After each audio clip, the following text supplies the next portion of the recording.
Unapoanza kuona mtoto wako anapiga kelele kila wakati, kila siku, hiyo hali sio ya kawaida. Kuna wakati unaweza kuhisi kwamba labda tumbo inamsumbua, kuna wakati unaweza kuhisi kwamba kuna kitu ambacho kinamvuruga. Ukweli ni kwamba mtoto wako hasumbuliwi na tatizo la tumbo tu. Inaweza ikawa ni bawasiri, au inaweza ikawa ni minyoo, au wakati mwingine inaweza ikawa ni asidi tayari mtoto wako anayo kutokana na vyakula ambavyo vinamlisha na vitu ambavyo vinampa. Hakikisha unachukua hatua za mapema sana pindi unapoanza kuona mtoto analia ovyo ovyo, hasa nyakati za usiku.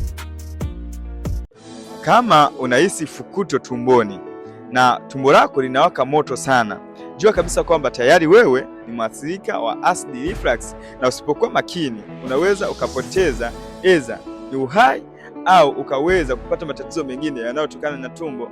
Kwa mfano, kama umekuwa ukiamka asubuhi, koo lako ni kavu, linawasha au unahisi moto kifuani, au wakati mwingine unapata mvuruguko wa tumbo kila unapomaliza kula, jua kabisa kwamba acid reflux imeshakuathiri zaidi kwenye mfumo wako wa mmeng'enyo wa chakula, na kama usipokuwa makini inaweza kupelekea saratani ya koo. Sasa anza leo kuweza kutibu tatizo lako unapoona video hii.